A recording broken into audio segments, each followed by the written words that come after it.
Bom dia, boa tarde, boa noite, boa madrugada, boa qualquer hora que você esteja aqui me ouvindo. Meu nome é Abigail de Souza e você está no Rasalag Astrology.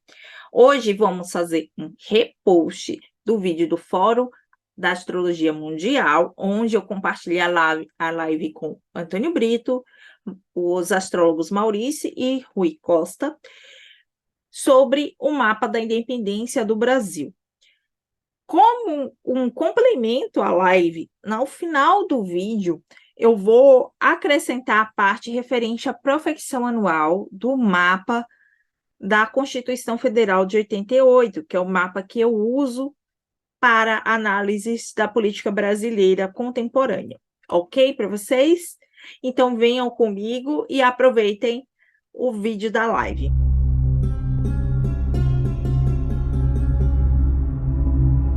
Olá, boa noite.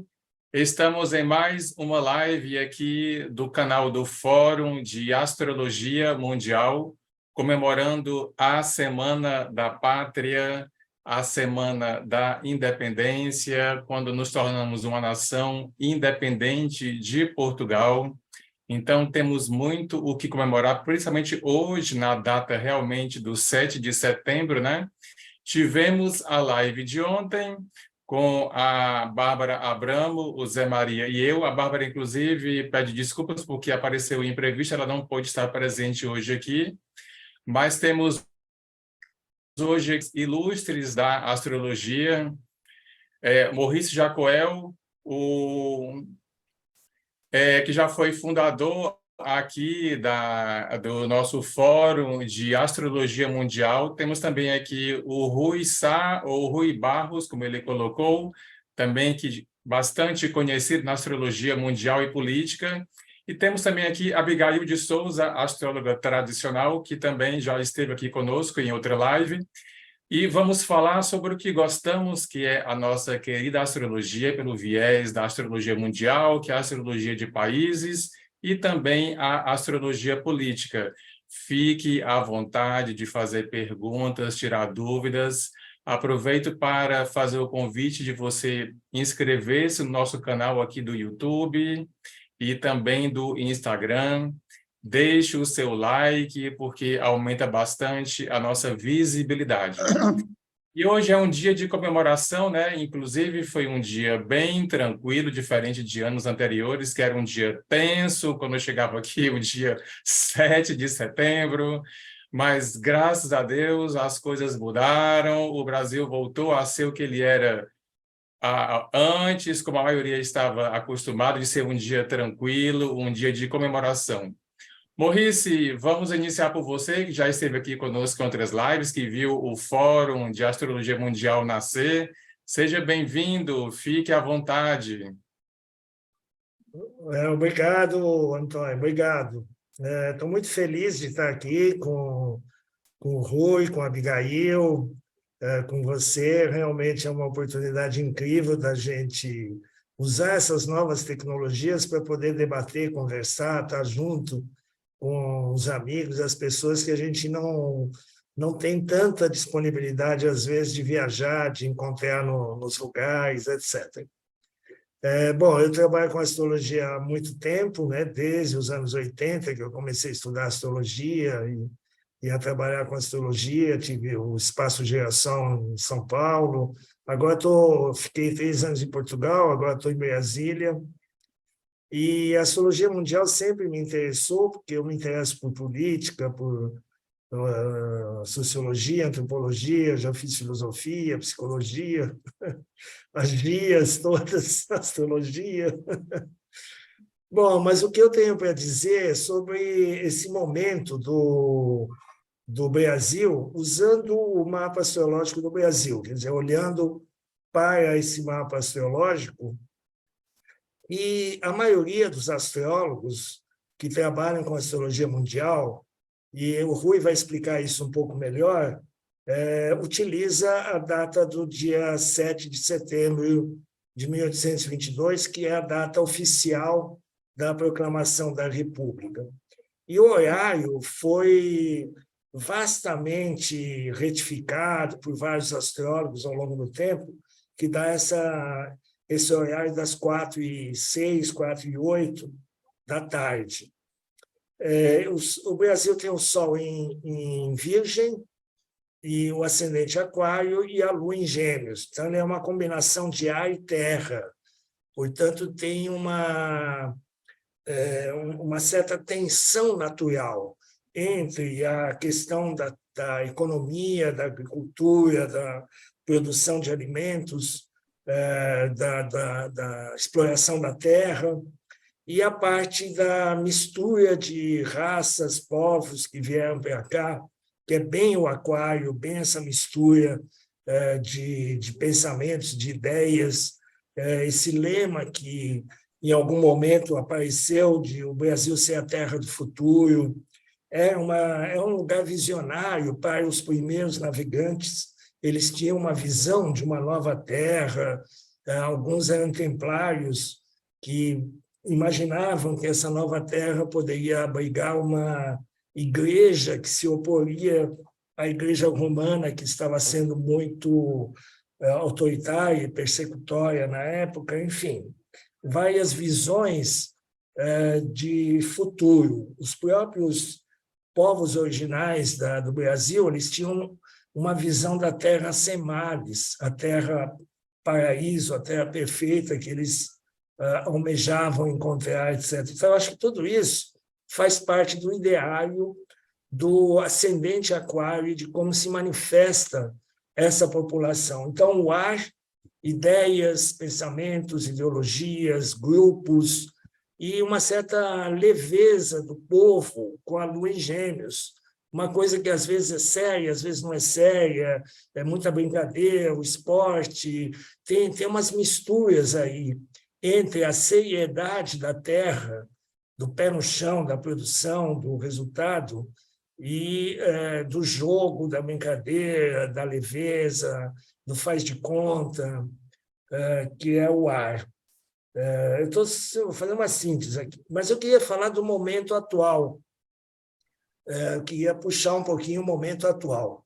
O momento atual, o Brasil está com Saturno no ascendente. O ascendente é a manifestação do país, né? É a maneira como ele se mostra, como ele se manifesta.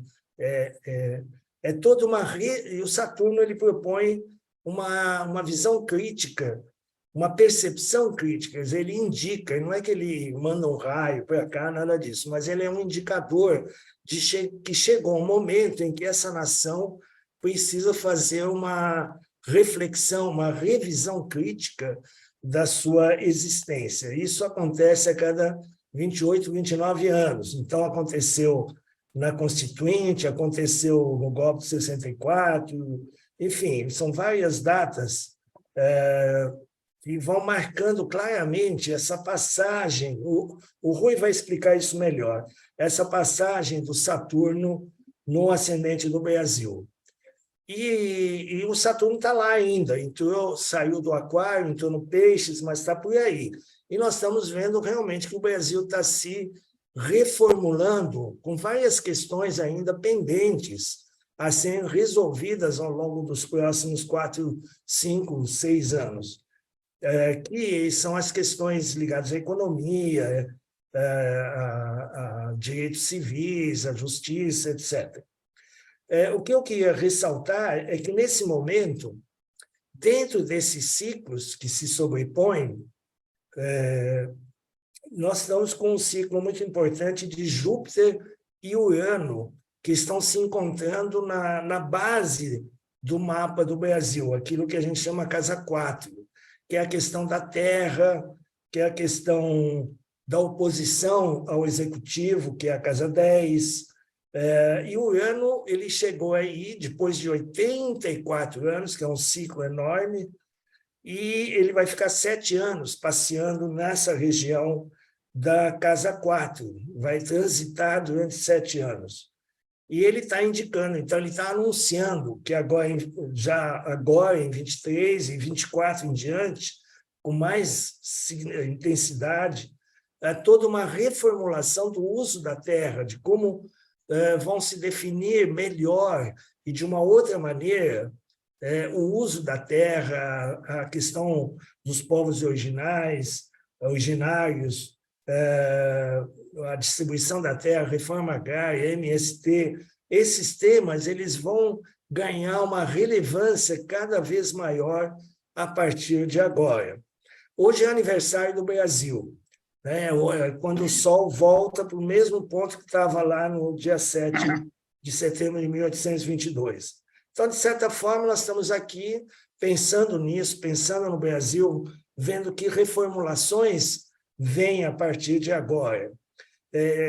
Na astrologia, nós usamos vários mapas, usamos o mapa do início do ciclo astrológico, o Sol chega no signo de Áries, ou das estações. A Abigail vai falar um pouco disso. Mas esse aniversário do Brasil, ele tem também um toque, ele tem um impulso de algo novo. E há uma coincidência interessante que ontem a Lua estava no signo de Gêmeos, ela ainda está, mas ela estava exatamente igual, alinhada com a Lua do Brasil. E hoje o Sol com o Sol do Brasil. Então, é como se fosse Sol e Lua, consciente e inconsciente, executivo e povo, alinhados para um novo recomeço, um novo ciclo. Isso que me chamou bastante a atenção. Isso talvez explique também por que a gente está sentindo que o dia 7 hoje foi um dia tranquilo. Há um alinhamento de um novo ciclo, onde tanto o Sol, que é o presidente de um país, né, representa, né, o Sol, na verdade, é um símbolo que representa o presidente do Brasil, como a Lua, que representa a população, o povo, e também os recursos que o país tem, eles estão alinhados nesse novo ciclo do 7 de setembro. E o Júpiter está chegando também, está trazendo algo novo. Por enquanto, ele está na área da educação, dos transportes, e ele está mexendo nessas questões. Nós tivemos a ferrovia que o presidente inaugurou no norte, né, norte-oeste, vai ter essa ferrovia, outras que estão previstas, inclusive com a participação da China, que vai ligar o Atlântico ao Pacífico. E isso tudo tem uma relação com esse Júpiter e Urano, que estão se juntando numa posição estratégica no mapa do Brasil. Júpiter e Urano, eles se juntam a cada 14 anos e eles criam, ou eles indicam situações de inovação, seja a nível de tecnologia, de ciência, mas seja também a nível de revoltas sociais, de revoluções, de mudanças importantes e, às vezes, delicadas que acontecem. Então, nós podemos prever que também vai haver vai continuar havendo, existe, mas vai continuar existindo uma oposição ao executivo, ela não vai desaparecer completamente, mas talvez ela tome outros contornos, outras formas de se manifestar. E, só para lembrar, por exemplo, Brasília, aqui onde eu estou, quando ela foi decidida, foi justamente no momento em que Júpiter e Urano, em 1955, estavam em conjunção. Então, nesse momento, Juscelino ele aceita, aí tem toda uma história que eu já pesquisei, mas não foi por causa do sonho de Dom Bosco. Brasília já é muito aventada a possibilidade de Brasília desde que a família real chegou ao Brasil. Mas era sempre algo adiado, postergado, etc., até que caiu nas mãos de Juscelino, e nesse ano de 1955, com a conjunção Júpiter-Urano, ele, no signo de Câncer, ele resolve encarar esse desafio. E aí nós temos uma nova capital, que tem essa cara modernista da época, com Niemeyer, Busso Costa, dizer, uma coisa nova, tecnologias, novas formas de construção de uma cidade. Foi muito caro, onerou demais o país, mas mudou a história. Então, esse jupiteriano tem essa tensão. Por um lado, traz algo muito novo, inovador, mas tem um custo, às vezes tem revoltas. Aqui mesmo, durante a construção de Brasília, houve muitas revoltas dos operários, etc. Então, não é uma coisa tranquila, né? Dizer jupiteriano, que legal, vamos ficar felizes. Não é bem assim. Mas ele vai trazer, ele é um indicador de que é um ciclo de 14 anos que efetivamente começa em maio de 2024 e que sinaliza algo novo e bastante importante a nível da base estrutural do país, a terra, o lugar onde o Brasil está, as relações de família, as relações de terra, as relações com os povos originários. E isso, com certeza, vai trazer algumas novidades aí que vão nos surpreender ao longo do tempo. Uma outra coisa importante, a Vênus está chegando para se encontrar de novo com a Vênus natal do Brasil. A Vênus, embora pareça um planeta menor, ou só o amor, ou as boas relações, mas a Vênus é um planeta, no mapa do Brasil, é um planeta importante, é uma pesquisa que eu andei fazendo do planeta que tem menos aspectos astrológicos, é uma coisa técnica, ele ganha uma certa relevância no conjunto dos outros planetas. Então, a Vênus é um planeta importante no Brasil, ela rege a Casa 9, que são as relações internacionais, e é também toda a parte ligada à justiça, ao judiciário em geral, e ela também rege a Casa 4, que é a terra, a produção agrícola, os povos originários, a raiz do país, né? Então, a Vênus está se aproximando de um novo ciclo anual, que a cada ano se repete, e ela sinaliza algo importante a se observar em relação a esse novo ciclo que daqui a alguns dias ela vai apresentar. E é isso. Eu sei que há uma série de questões econômicas que outros astrólogos já estão aventando quando o Netuno chegar no signo de Áries e vai encontrar o Plutão, mas eu vejo que imediatamente assim, o mais importante vai ser observarmos, pensarmos, refletirmos como astrólogos e debatermos entre nós todas as possibilidades de compreensão dessa conjunção de Júpiter e Urano na Casa 4 do Brasil. Aí eu passo a bola para o meu amigo Rui. Gratidão, Maurice. Só antes do Rui começar, eu quero agradecer aqui a quem está presente na nossa live. Temos aqui a Beatriz Anton, que deu boa noite, está sempre presente aqui nas nossas lives. Gratidão, Beatriz.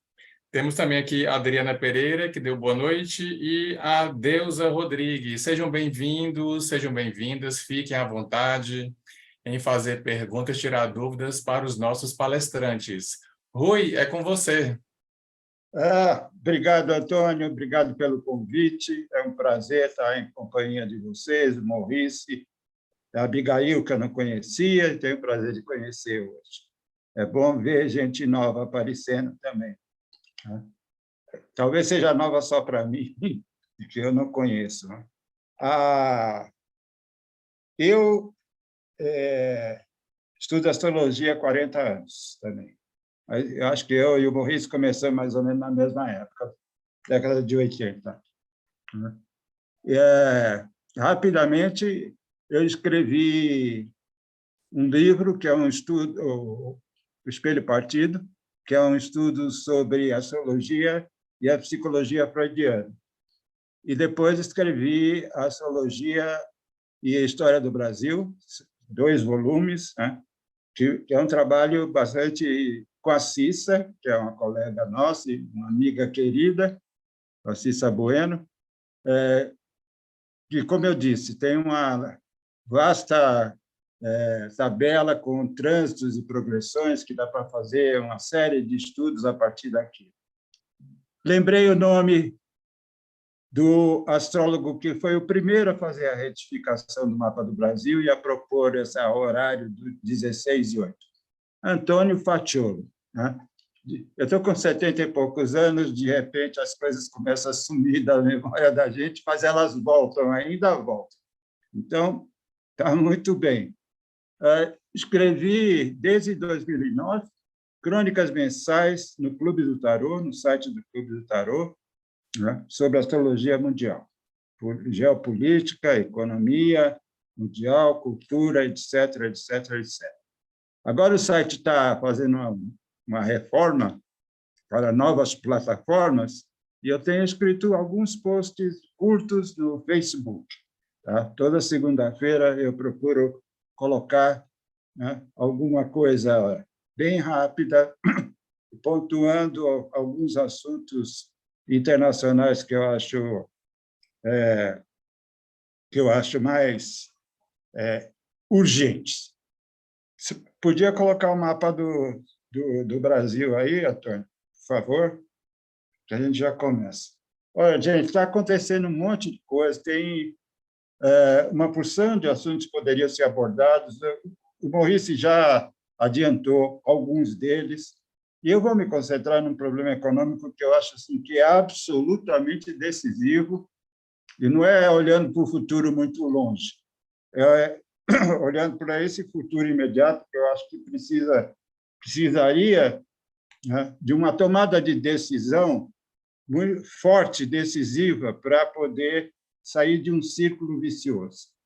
Então, são 2 coisas que eu queria chamar a atenção. A primeira delas é a seguinte: o Brasil tem uma concentração de renda e riqueza enorme. Tá?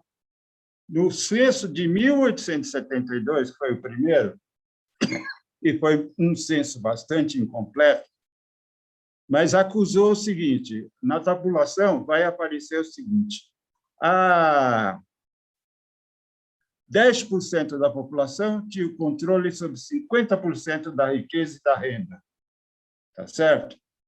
O Brasil cresceu muito de 1940 até 80. Deu uma média de 7% ao ano. Naquela época foi um recorde, nenhum país do mundo estava crescendo nessa velocidade. E, no entanto, esse crescimento todo não alterou a concentração de renda. Não é à toa, né? Plutão na segunda casa, né? O que significa plutocracia? Plutocracia é o regime de poder dos ricos, né? O significado da palavra plutocracia é exatamente esse, porque Plutão era tido no Império Romano como deus das riquezas, especialmente das riquezas do subsolo. Né? E o Brasil é muito rico em minérios, não é à toa que está em Áries. Quer dizer, nesse caso, é quase que literal esse mapa, nesse aspecto. Né? Muito bem. O governo está dizendo o seguinte, que quer zerar o déficit o ano que vem, o déficit do orçamento. Né? O orçamento está com déficit já faz tempo, tá? O que vai elevando a dívida pública, isso começa a provocar uma turbulência no mercado e uma série de complicações. Então, o Haddad tomou uma medida forte e quer manter esse déficit, zerar esse déficit no ano que vem. Para isso, ele vai precisar aproximadamente de receitas, né, de aumentar as receitas no orçamento em 160 bilhões de reais. Tá? Tem margem para fazer isso? Tem. Tem, porque o Brasil tem um monte de desoneração, de subsídios e uma série de coisas. E, especialmente, tem uma área que é a seguinte: os ricos não pagam imposto, praticamente, no Brasil, pagam pouquíssimo imposto. Né? esses 10% que controlam 50% da renda e da riqueza. Então, o Urano entrando na casa 4 coloca, além de todos os problemas que o Maurício já citou, né, a questão indígena, MST, reforma agrária e tudo mais, tem o problema também da taxação, né, da taxação da riqueza agrária no Brasil. Primeiro, os agropecuários não pagam imposto nenhum de exportação.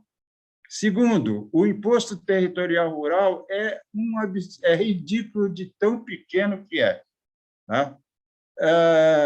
Terceiro, o déficit da Previdência Rural, ninguém paga a Previdência Rural, os empresários não contribuem para a Previdência Rural aqui, nada. Então, o déficit da Previdência Rural é grande, tende a crescer cada vez mais, né?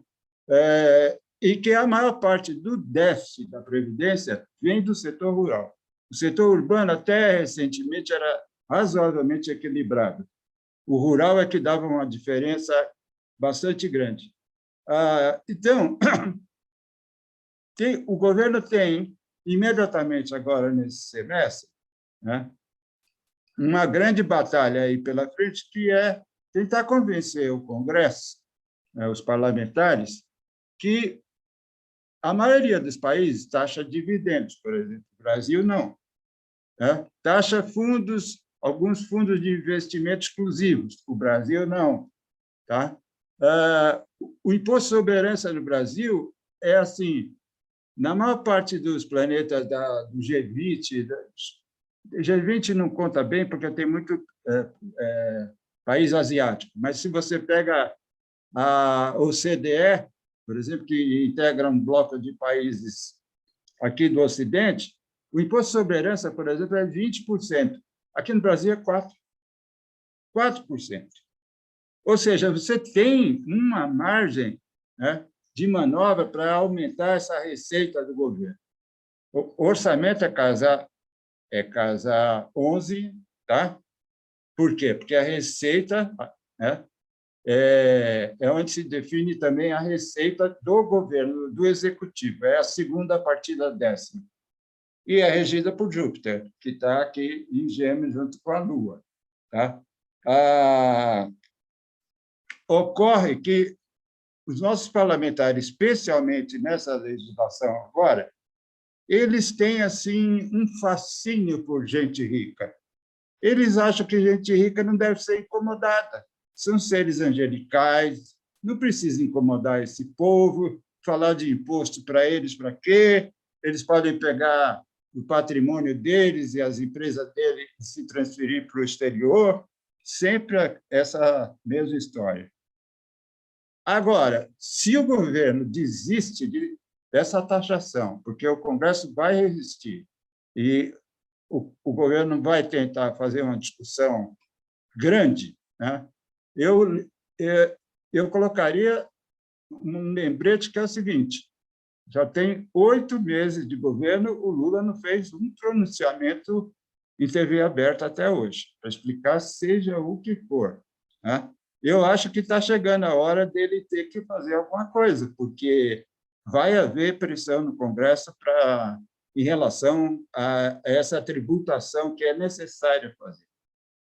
É necessária fazer porque, se o governo está insistindo que quer fazer um déficit zero em 2024 e não conseguir, vai ter uma grande dor de cabeça, vai ter uma chiadeira total e completa no mercado financeiro, né? Na mídia, que é totalmente alinhada com o mercado financeiro, tá certo? E defende posições absolutamente retrógradas, apesar, por exemplo, eles morrem de saber que em todo lugar do mundo se cobra imposto sobre dividendo. Só no Brasil é que, a partir do governo Fernando Henrique, se cobrava até, mas no governo do Fernando Henrique parou de cobrar.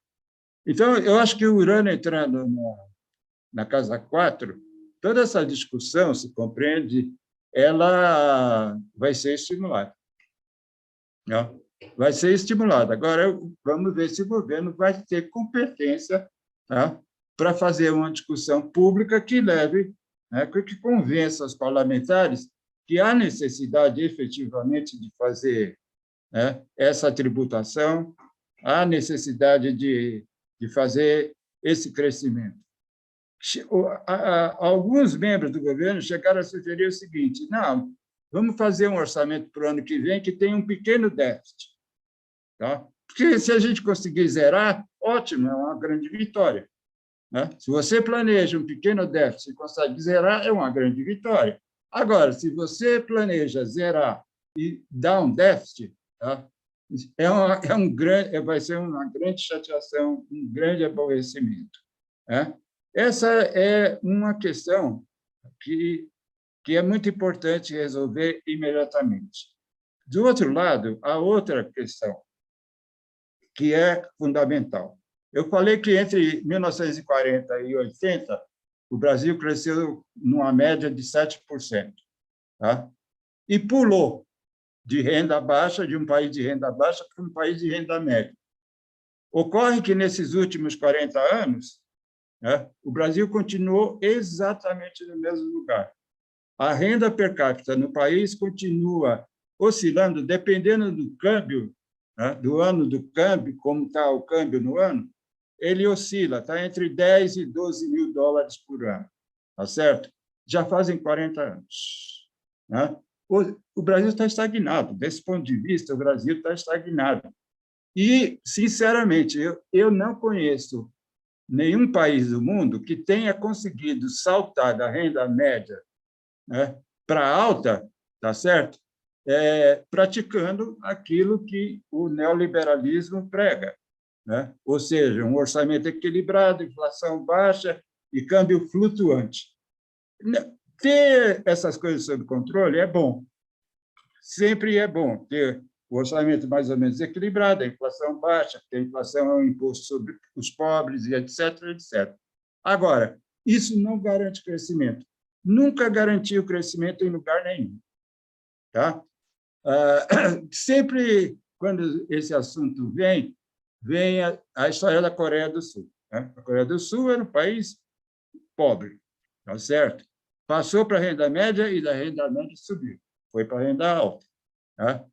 Mas ela conseguiu isso com uma intervenção estatal enorme na economia, coisa que os liberais aqui, né, e daqui só não, os liberais do mundo inteiro acham que é uma coisa a ser evitada de qualquer jeito.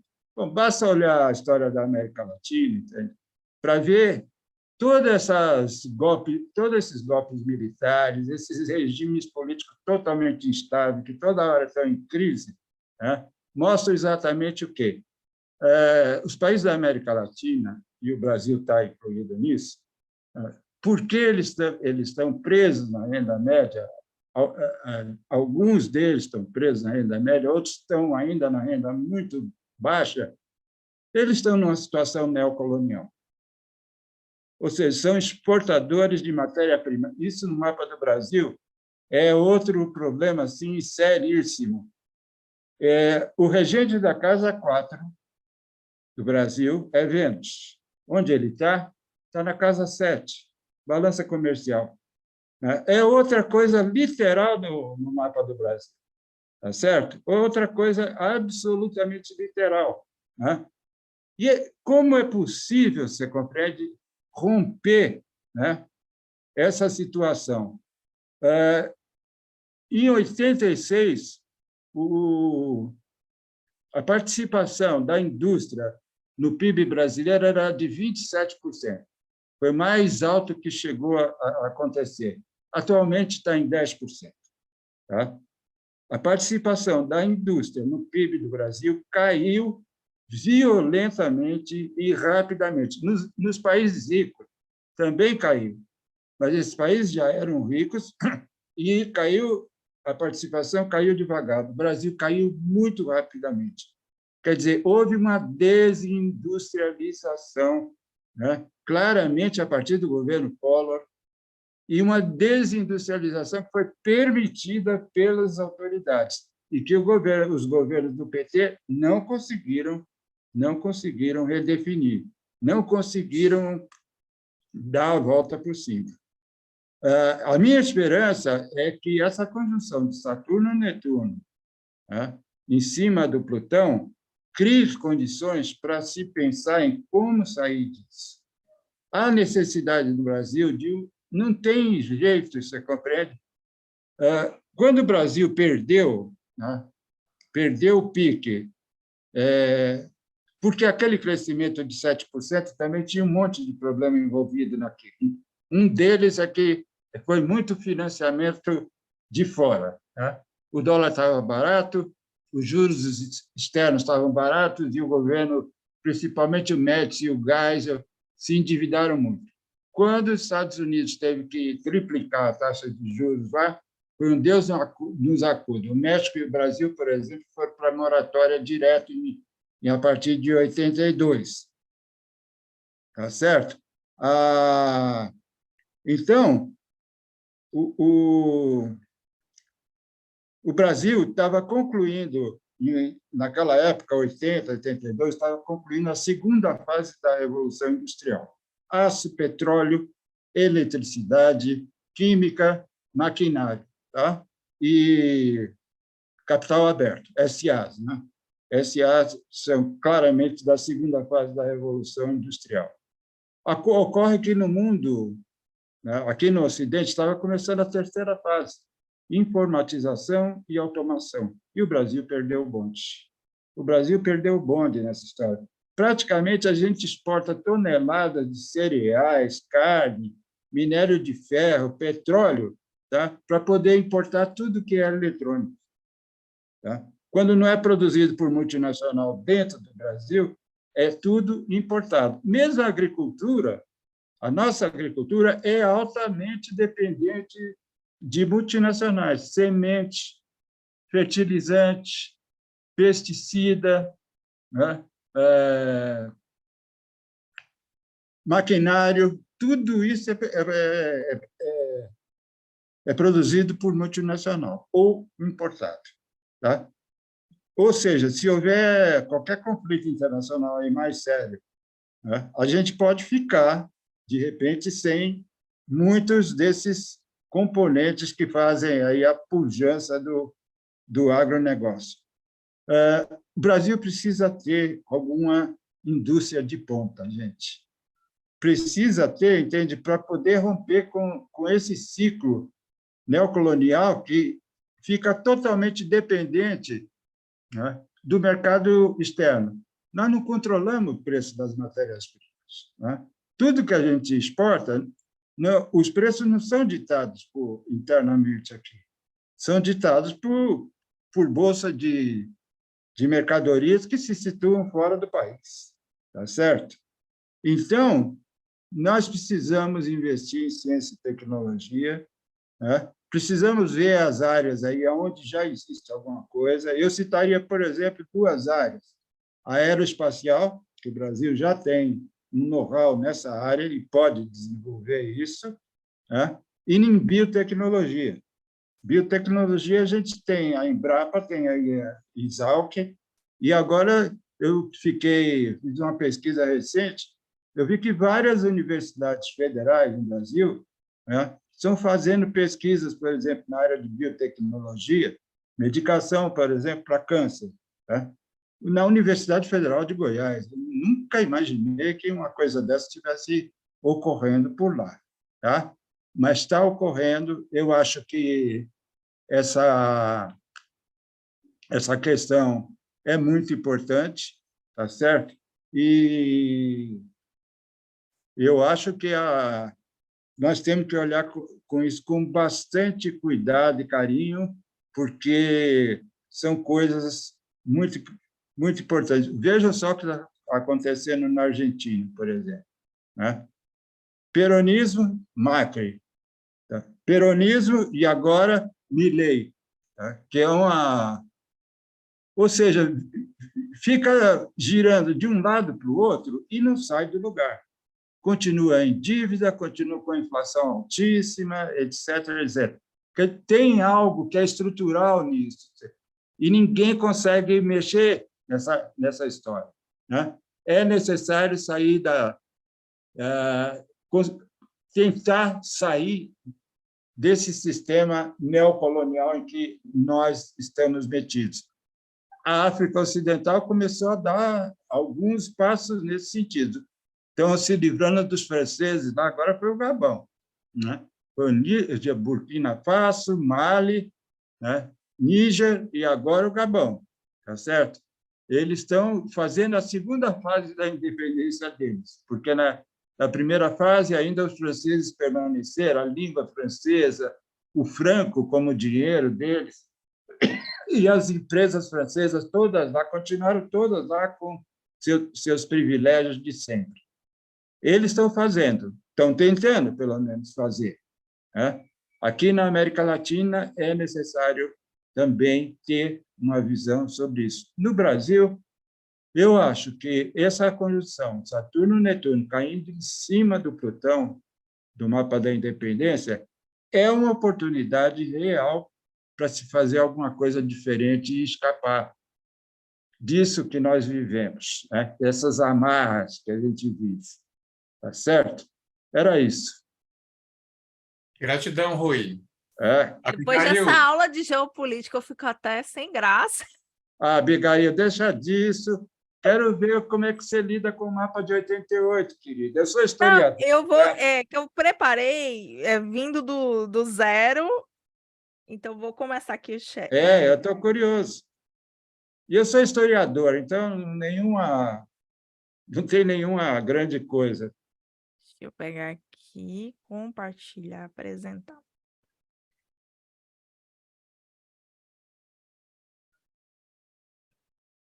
Eu vou começar aqui a apresentação, que eu montei um bem bolado, que a didática, filha de professora fica presa na didática, né?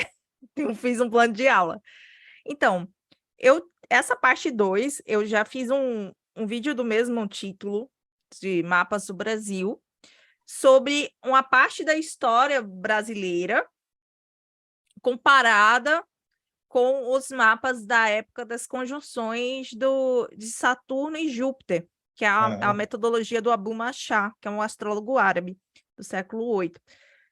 Então, eu comecei no vídeo anterior, que é esse aqui com a capa roxinha, falando sobre as profecções árabes, que chamam Imutá, e as conjunções, a partir das conjunções de Saturno e com Júpiter, que são profecções de 1 ano e 8 meses, profecções mundanas.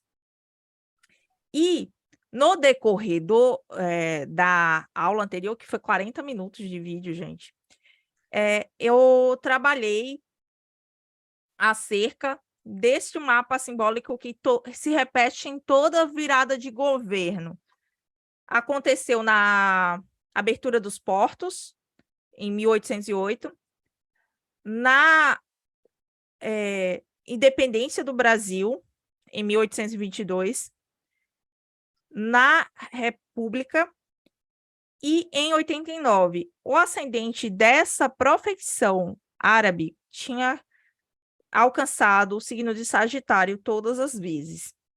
E Marte sempre alcança o signo de Leão nessas épocas. Então, essa técnica do mapa simbólico eu usei nesse vídeo aqui.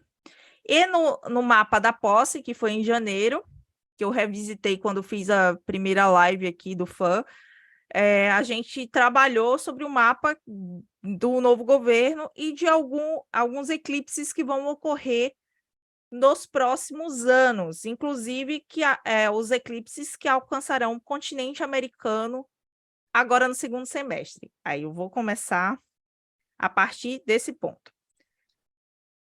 A gente pouco estuda na escola, não é novidade para o amigo historiador, mas pode ser novidade para os ouvintes do vídeo, é que em 1822, a gente já estava com um processo de conflito com Portugal, já que Dom João VI, gente, voltou para Portugal a pedido do parlamento português e mandou uma cartinha. Dom Pedro, volte. Só que Dom Pedro estava em São Paulo quem recebeu e liderou um Conselho de Estado foi Dona Leopoldina, no dia 2 de setembro. O que aconteceu? No dia anterior tinha uma lua cheia que marcou o grau 10 de peixes e ativou o grau 12 de escorpião. Todas as vezes que o Brasil assina um tratado que impacta a sua relação com o externo, esse grau de escorpião é ativado, que é o grau da constelação Cruzeiro do Sul, que é o que está na nossa bandeira. Então, em 822, a gente teve um ingresso do Sol em Áries com signo cardinal, o que fez o ano ser regido cada um por uma estação, um mapa de estação. E no inverno de 822, esse mapa de estação ativa esse mesmo grau de peixes, ativado pela Lua, cheia na Semana da Independência. Então, a dona Leopoldina recebeu a cartinha, avisou os conselheiros de Estado e mandou o recado para o Dom Pedro. E foi aí que ele gritou lá o grito de independência, mas ele foi recebido no Rio de Janeiro como rei em 12 de outubro, que nós transformamos, no decorrer da República, no feriado religioso de Nossa Senhora Aparecida, mas era o aniversário de Dom Pedro e a aclamação dele como rei. E em dezembro que houve a coroação dele como imperador do Brasil. Aí começamos uma guerra que durou mais de um ano, sendo o 2 de julho, comemorado até hoje na Bahia, como o final do domínio português no Nordeste. E aqui tem o grau de signo de Júpiter, em signo de água. Novamente, o grau 9 está ativado, aqui só com o Sol, que foi a alvorada do dia 7, onde o exército brasileiro conseguiu expulsar os portugueses da Baía de Todos os Santos. E, novamente, foi um ingresso de Sol em Áries cardinal, que teve um ingresso do inverno com a Lua em signo de Júpiter aqui.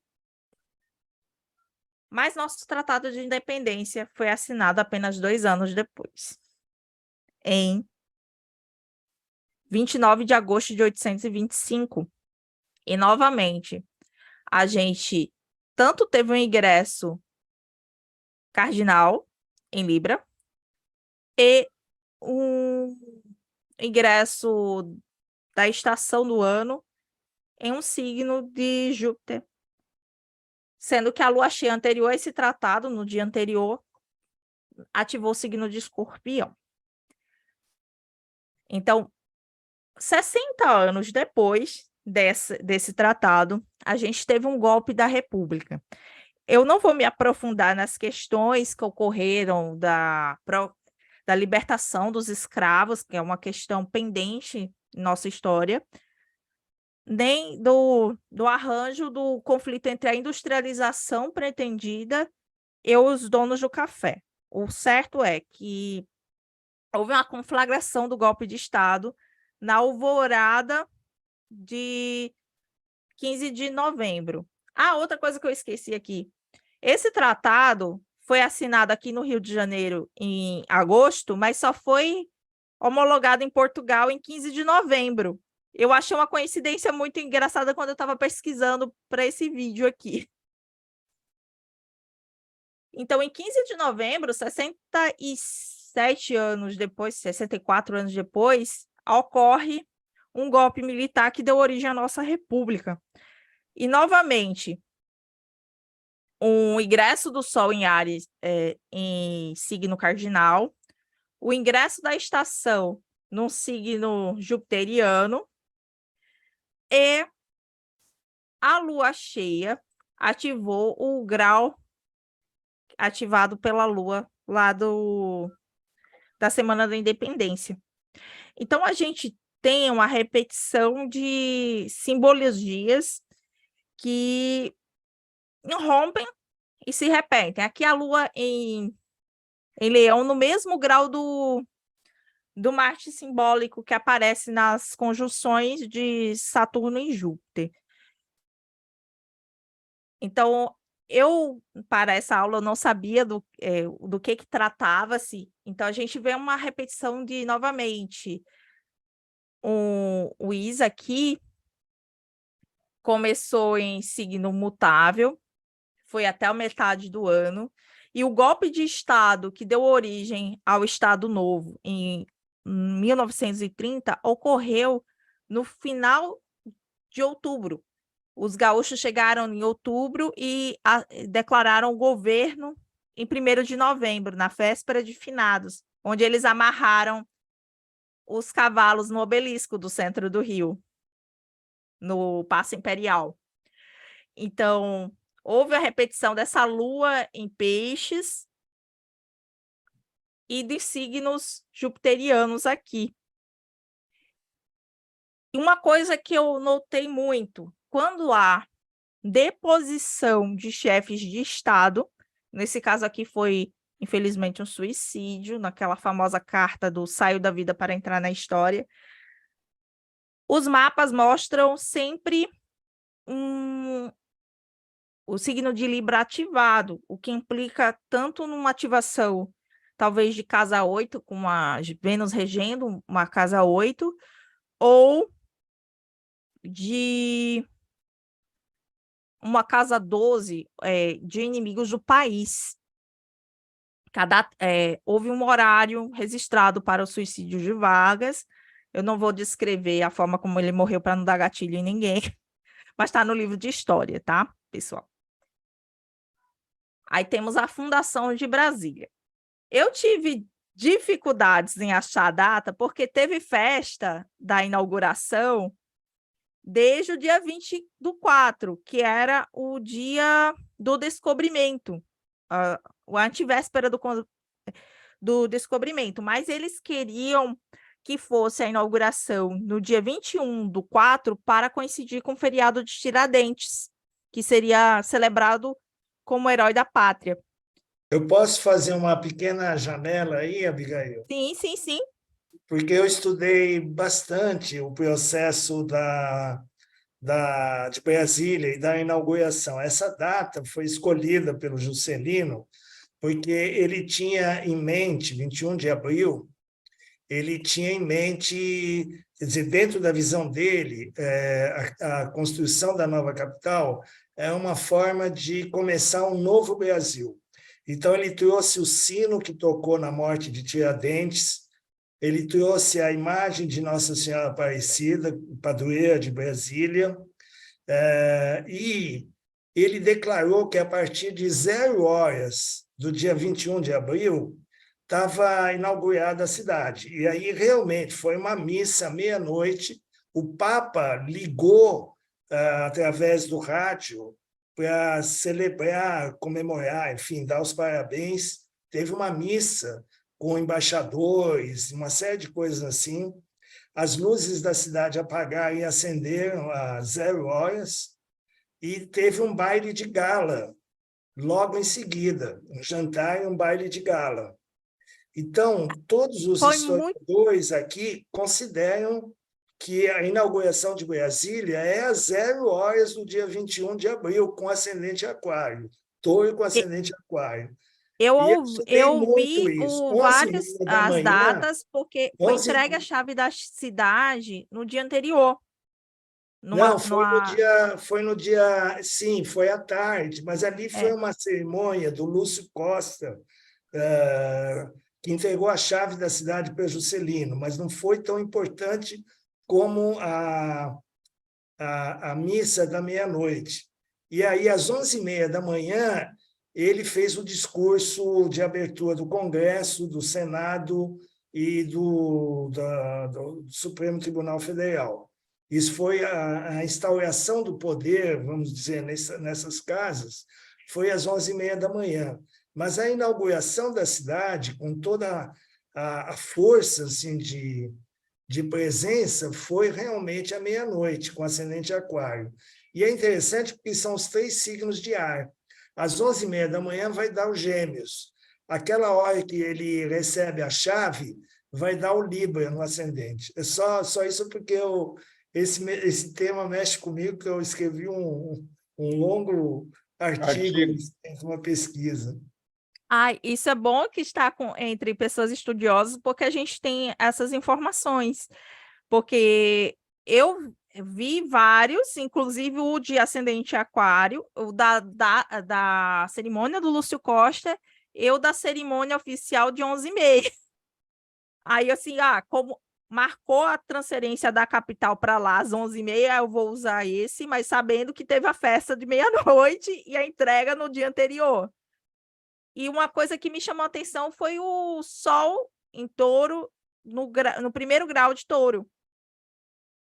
A ideia de Literalmente um signo recriar o de terra Brasil. fixo de permanência.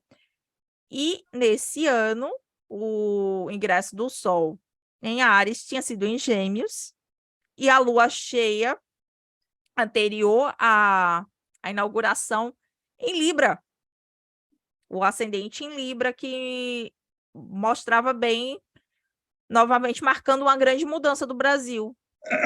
A anterior tinha sido com Getúlio, a morte, o falecimento, e aqui Libra marca uma vez a mudança de capital, a lua cheia, a sessão solene, a controvérsia aqui, mas o Sol estava no primeiro grau de Touro, numa data que remetia ao herói da pátria, que era o Tiradentes, e a Lua em Peixes, novamente. Aqui o golpe militar de 64. A gente tem uma pequena controvérsia de que horas eles saíram do quartel, mas a ordem foi emitida para saírem para a tomada do poder na alvorada do dia 1º. Só que eles não gostam do dia 1º, que é o dia da mentira. É muito sugestivo, inclusive. Então, houve o ingresso do Sol em Áries em Gêmeos nesse ano, mas a lua cheia anterior à tomada do poder ocorreu em Libra. Então, assim, todas as tomadas violentas, transferências impactantes de tempo histórico ocorreram com uma influência imensa de Libra no mapa. E isso aí me tocou muito, assim, me chamou bastante atenção. E a Lua, no dia do golpe, estava mudando de signo de Escorpião para Sagitário, nesse horário que foi marcada na alvorada do golpe. Aí chegamos à Nova República. Embora a eleição do José Sarney tenha sido indireta, a cerimônia foi 3 anos antes, uma cerimônia simples, em agosto também, de 85, só que numa cerimônia que foi pouco divulgada, às 3 da tarde, com ascendente em Touro. A gente considera o novo marco jurídico de final da ditadura, de recepção de um novo ordenamento democrático, a promulgação da Constituição, que é a partir dessa que eu parto, em 5 de outubro, às 3h50, que é o horário que está lá no site do Congresso, que é esse horário aqui. E, novamente, a gente aparece com um ascendente em Peixes, só que com um Marte bem forte em Áries, dando suporte ao ascendente, indicando a ascensão das Forças Armadas em cima do nosso país. E o detalhe que também a lua cheia anterior à promulgação, ela estava em conjunção a esse Marte, o que mostra a influência muito do militarismo das Forças Armadas sobre a população ainda. Nesse ano, o ingresso do Sol em Áries tinha sido em signo cardinal, e o ingresso de estação era mais próximo, era o da primavera em Libra, e novamente é o mesmo grau de peixes dos primeiros mapas. É uma representação recorrente. Então, partindo disso, eu analisei os impeachments do Collor e da Dilma. E o que aconteceu? Eles ocorreram em ingresso solar em 94, foi um signo de peixes, o ascendente.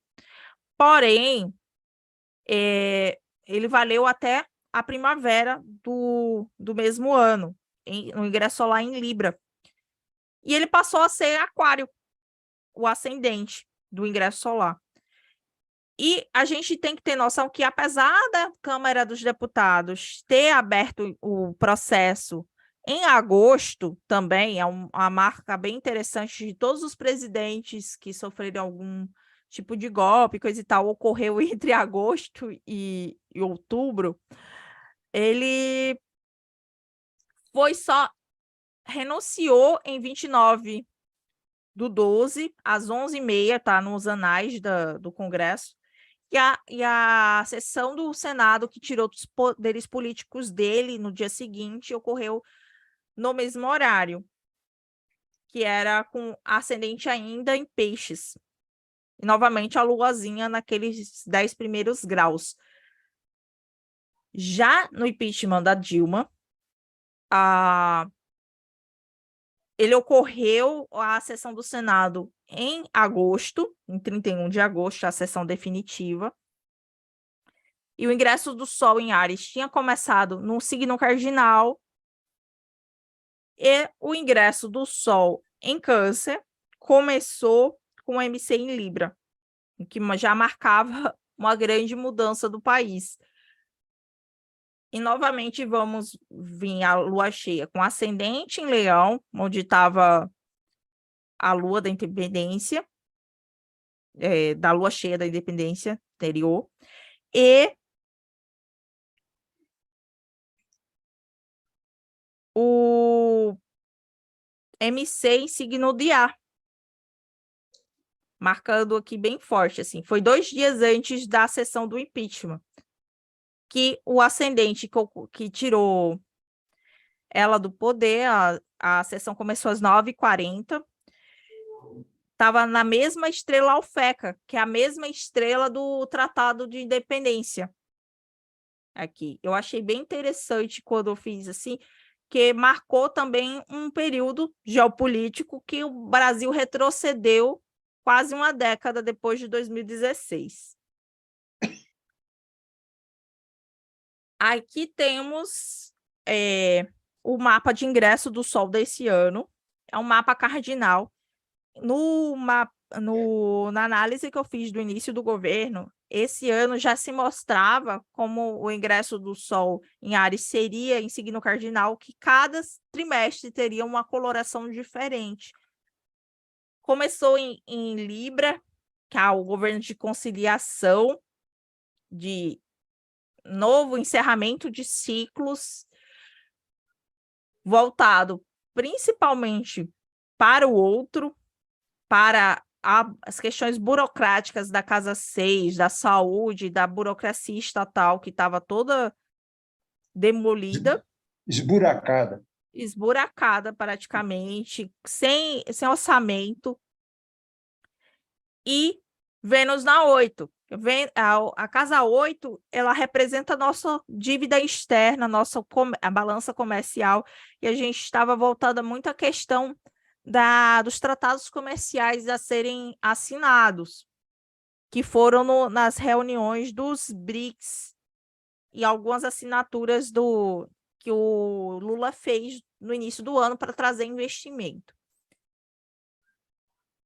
Já nessa estação do ano que está terminando, o inverno, o ascendente foi em Virgem. O ascendente em Virgem, ele mostra que a gente estava numa transição mas de uma forma prática. A terra significa praticidade, concretude, e o ritmo mutável o melhoramento desses processos concretos. Então, o que a gente tem aqui? Mercúrio ainda estava em Gêmeos, na sua casa, e ele estava atuando nessa questão de negociação, principalmente ele estando na casa 9 ainda, para alcançar o MC, envolvendo o judiciário, questões de regras, de possibilidades de negociação externa, já que seria tratados internacionais ou do judiciário interno. Já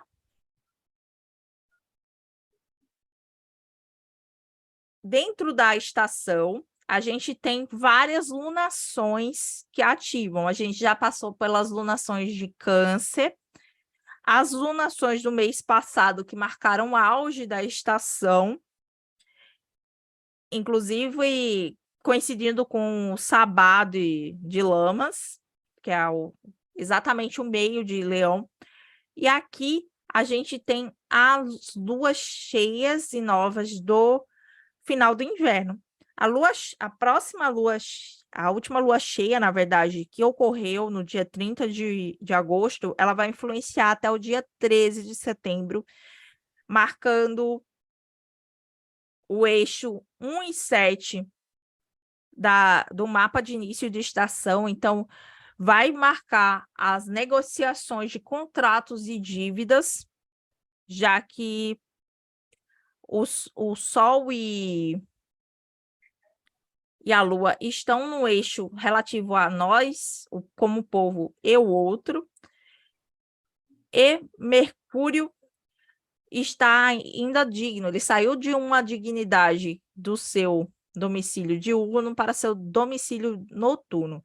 Ele está ocupando-se da área de crianças, da área de artes, da área de criatividade e expressão do povo. Somente que esse Marte em Libra, regendo a casa 12 da alunação e a casa 7, pode indicar algum resultado a ermo dessas negociações que estão ocorrendo nesse mês, seja por parte do Executivo Federal, seja por parte das pessoas, os processos que a gente entra para negociar nossa burocracia, nossas rotinas do dia a dia não estão indo para frente.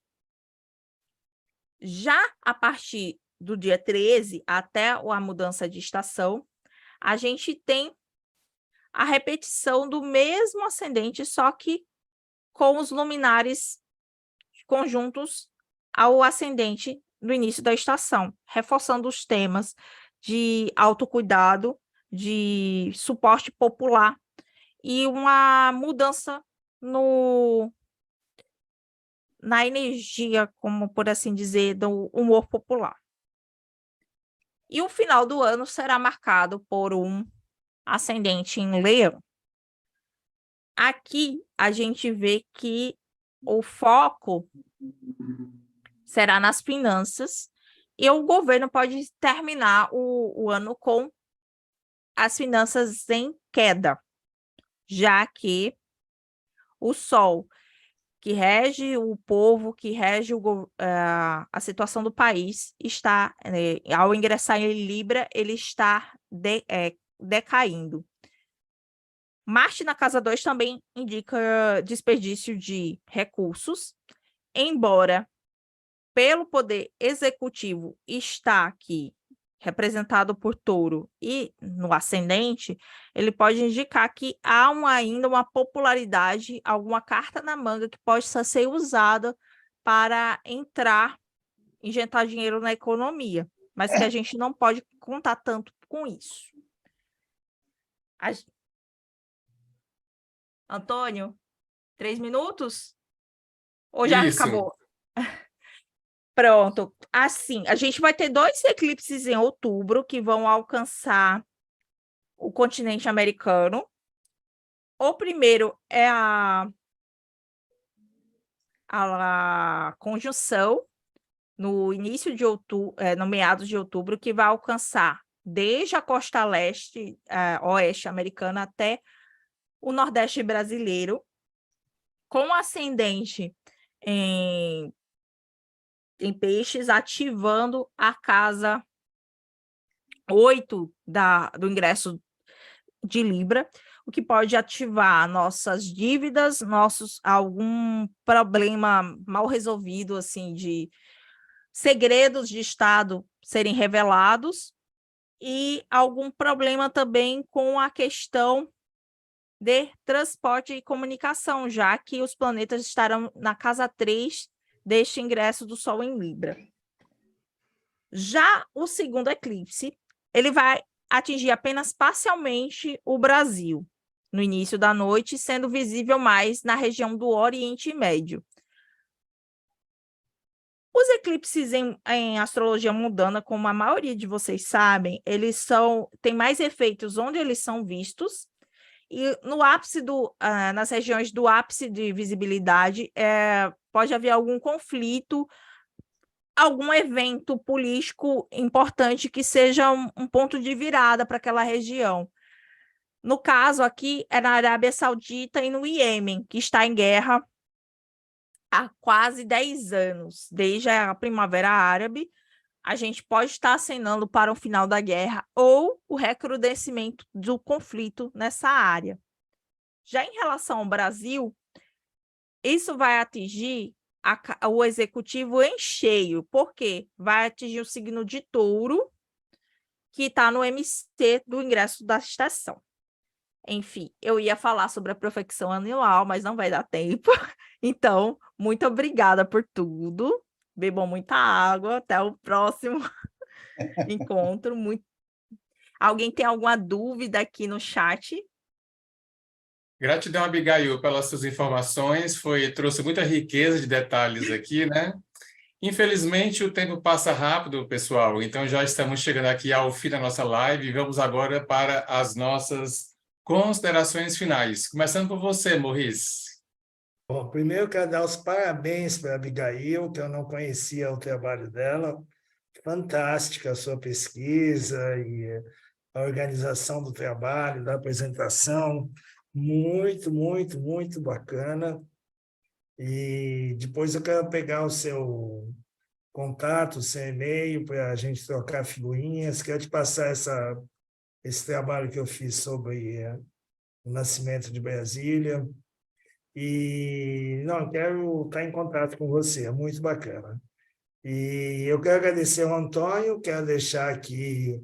Bom, eu estou lá no Instagram, Maurício Jacoel, o meu e-mail é fácil, é consultar.maurice@gmail.com.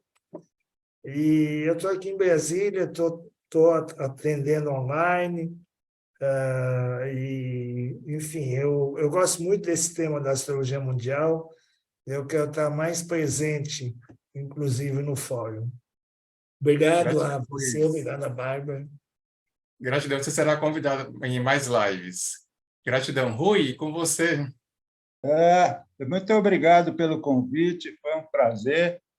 Eu acho importante estar discutindo e colocando essas questões, né? O tema que eu abordei hoje é pouquíssimo explorado, por exemplo. É difícil você ler alguma coisa em jornais impressos, né?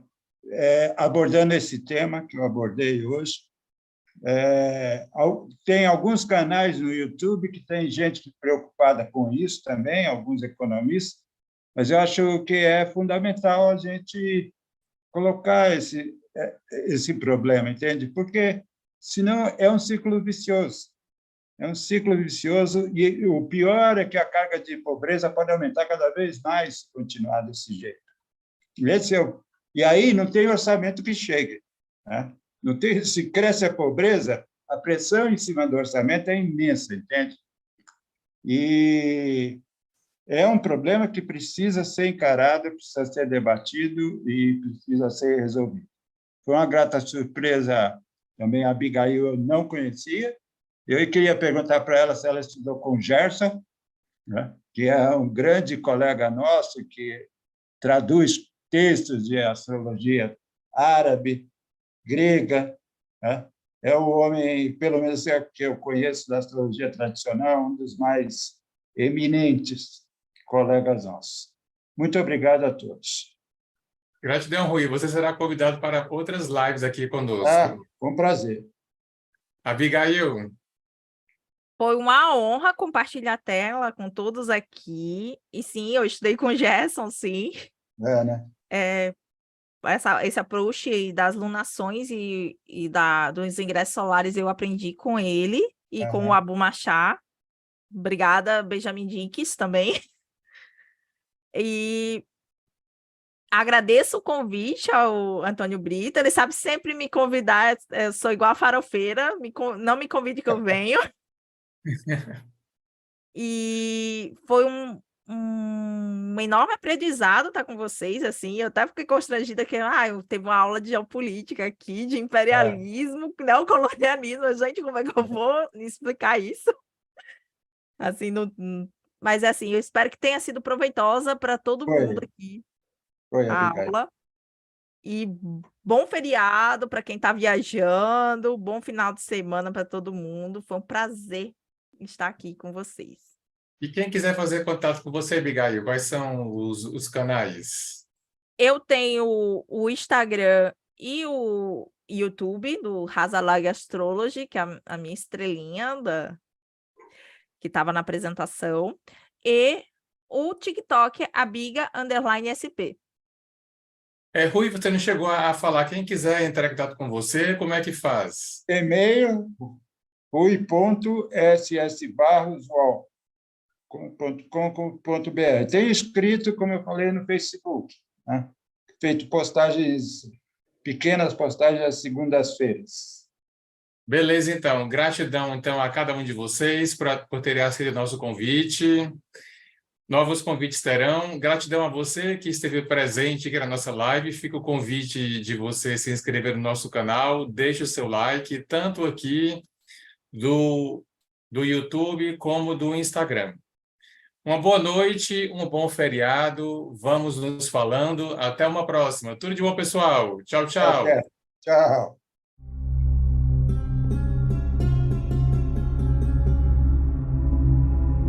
Então, precisei retomar aqui o mapa da Nova República, cuja Constituição foi promulgada em Brasília no dia 5 de outubro de 88, às 3h50.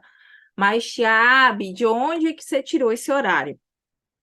Esse horário está registrado no site da Câmara e do Senado Federal, pois alguns dispositivos legais foram emitidos no dia. Então, o que foi emitido até às 3 da tarde pertencia à legislação da ditadura e após as 4 da tarde passaria a ser regido pela nova Constituição.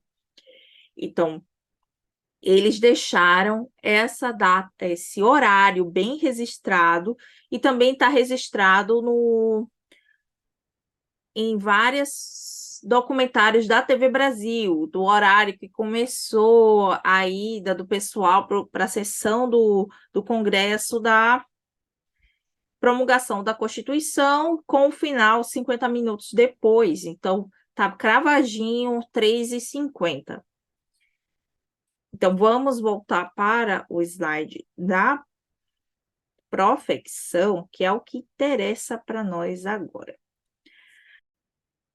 Então, como a gente vai ver aqui, a gente, com relação ao mapa da República, da Nova República de 5 de outubro, a gente está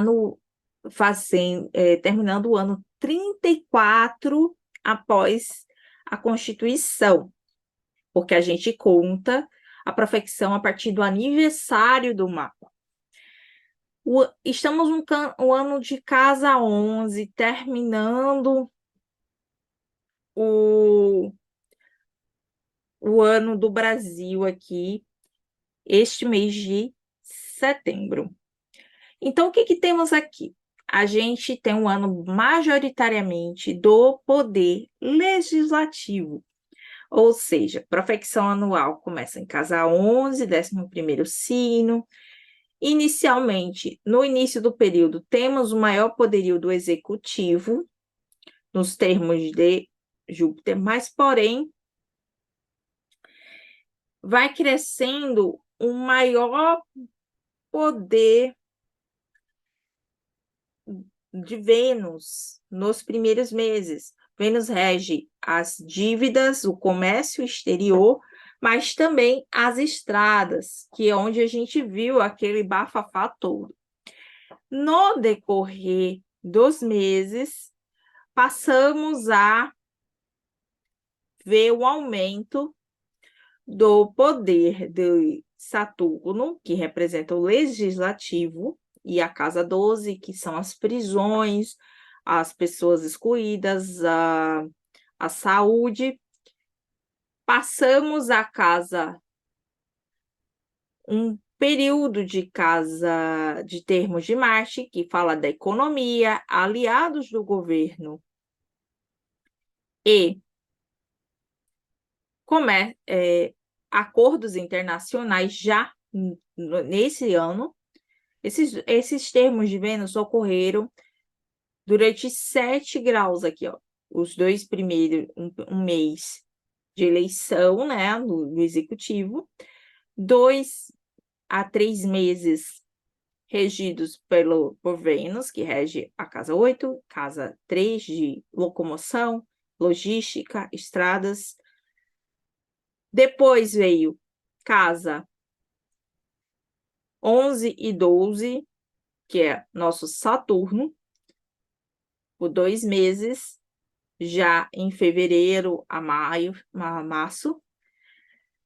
Já em março em diante, a gente veio o ingresso do Sol em Áries, a economia, 2 meses, um foco em economia. Assim, abril. E mudamos de Áries, ou seja, saímos de um signo para outro em maio. Em maio, a gente já entrou no 12º signo, porém ainda ano de casa 11. Fomos para os termos de Mercúrio, que rege alianças internacionais, os inimigos francos, o agro e todo o que se relaciona com acordos, com documentação. Então, vemos uma mini reforma tributária, vemos o aumento da safra no início do ano e os acordos comerciais a partir de abril. Então, a gente está encerrando essa fase para voltarmos aos termos de Vênus, que novamente vamos ter coisas ligadas à infraestrutura de transporte, de comunicação e problemas relativos à tributação, dívidas bancárias, dívidas do governo, orçamento do governo, que finalizarão esse ano. O destaque do ano foi o poder legislativo, com aumento do Congresso Nacional, principalmente da Câmara, e os últimos meses do Judiciário. O Executivo ainda com apoio em alianças, mas com poder decrescente, já que saiu um ano de casa 10 com muito poder, o regente, por profecção, estava no ascendente e foi para a casa 2, porém, ele ainda tem apoio. A economia, que estava ainda engateando nos 5 primeiros meses do ano, vai ficar boa a partir de março para cá. E vai melhorar no ano que vem, que aí é o ano de casa 12.